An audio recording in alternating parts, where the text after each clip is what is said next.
So you gonna watch me all the time then? Until you calm down, yes. I'm gonna her up. Baby, don't say that. Do your job. Priscilla. I'm gonna poison him and her. Do your job. Priscilla, don't say that. I just did. I just threatened POTUS and FLOTUS. I'm a national security risk, Sam. Now do your damn job. Come back. I know you are not talking on your mic right now. Where is she? All right, Oval fans. Now, let me just say this much. I'd have to say that based off the premiere episode, I think it goes without saying that Priscilla gave like the, what's the word I'm looking, like the standing ovation of performances. That's not to say everybody else didn't do a good job, but in terms of like what character I felt really jumped off the screen in terms of the acting, it had to be the scene at the beginning of the episode, especially when Victoria came into the kitchen, and man, just phenomenal. Okay, so basically, wow. Go ahead and like this video, hit subscribe, click the bell notification icon and select all. That way you don't miss out whenever I post new content to the channel. Oh, man. And follow me on social media. Links are in the description below. Now, we know that, Priscilla was flying off because you got to go back to the ending of the finale. Right before Laura found Jean underneath Jason's bed. But remember that Sam came out of the president and first lady's room. He had a hard on. Priscilla was going off. They went to the kitchen in this episode, and she wants him to pull his pants down right then and there. Kind of like if you watch Ruthless when Daikon asked Andrew to pull his pants down because I could smell a woman on you.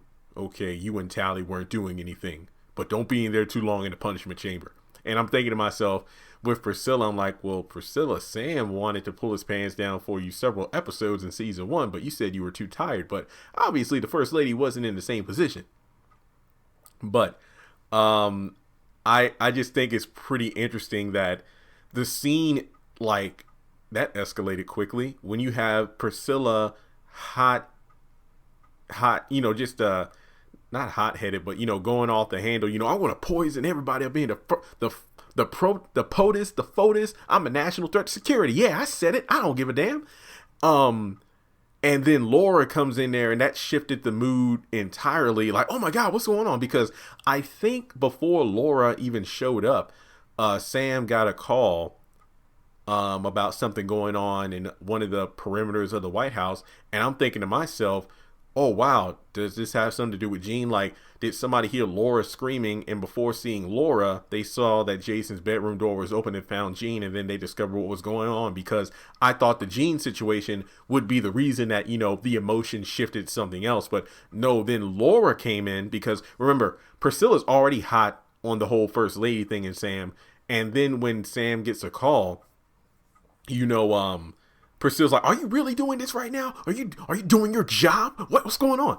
And then Laura comes in and things shift to like, oh my God, sit down. We got to get you some help. And then when Victoria's like, what the hell is all this screaming about? That's when Priscilla looked up and it was like, oh, hell no. And then we got the theme music, and, then Laura's taken away on a stretcher. And then, the first lady is like antagonizing Priscilla while also playfully flirting with Sam. And Sam's like, I should go. Oh no, no, it's like, you go do your job. No, I think I should stay here, because obviously he didn't want to go because of the fact that if he left, ain't no telling what Priscilla would have done in a kitchen full of knives and other sharp objects. So basically Priscilla, like, she's obviously holding back tears, but as the scene progressed, we saw tears, just running down her face onto her shirt. And I'm like, damn, the acting. So this video is just kind of talking about, like, I did an Instagram post about the whole thing of Ruth and her world falling apart, depending on how much information she finds out. Remember that Barry was dragging her to the police station, but will she find out about Tally's death? Will she find out about Denise's death? The $100,000 she was planning on using to get away from the Rakadushi, that was used to get Barry out of jail. And then, of course, with Ruth in DC, you know, who's going to be at the compound watching after Callie. But really, this one episode showed me that Priscilla might snap this season. I mean, this one episode just showed us a lot of what's going on. You know, she's the kind of person who really is looking out for other people, like, you know, Nancy and Jean, rest her soul. But now it's like we're seeing Priscilla in a position where she's dealing with more than she can handle. You know, she's usually the positive, upbeat person who's there to help out those in a tough spot. But she caught her husband in a compromising position with the First Lady of the United States. One of her friends, Laura, one of the housekeepers, had a heart attack right in front of her eyes. Then later on in the episode, Diane, a friend, because Diane said Sam and Priscilla are like two of the only people in the White House she trusts. Through her, she learned about the incident where Yuma's dead and Max is in the hospital. Then from there, the fact that Diane's life is at risk based off her doing her tea spilling up during that press conference. And then, of course, you know, she has yet to learn about what happened to Jean, or more so to be accurate, the fact that Jean is dead. Now, remember, if I'm not mistaken, during season 1, Jean told Priscilla about, you know, how they can't gossip or anything about the first family, but the fact that being around Jason makes her uncomfortable.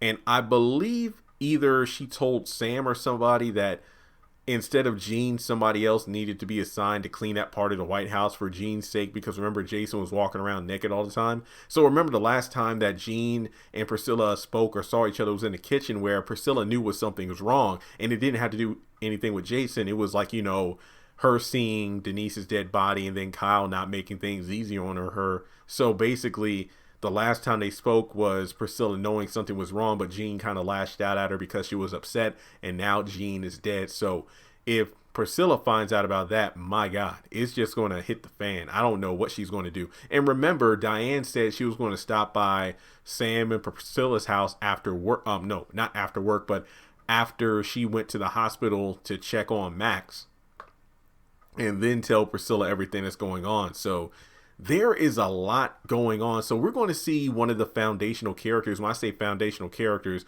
I mean one of the good-hearted, strong, like a rock, you know, like Peter in the Bible, the disciple, start to crumble at the foundation because her personal life is falling apart. Friends, husband, it's going to be crazy.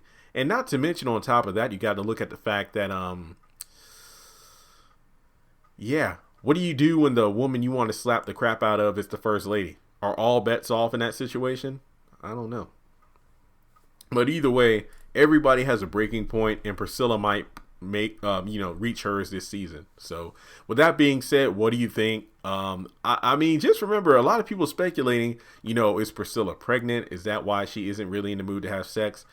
Is she cheating on Sam? Could that be a reason why she wasn't in the mood to have sex all the nights that he was willing to have sex, which led to him allowing the First Lady to go down on him until he felt guilty about it? But this is going to be wild. Phenomenal acting. I hope it gets better as the season progresses. So thanks so much for tuning in, guys. And as always, if you want to donate to the channel, it is very much appreciated. Do so on PayPal, Cash App, or join Patreon for as little as $1 a month.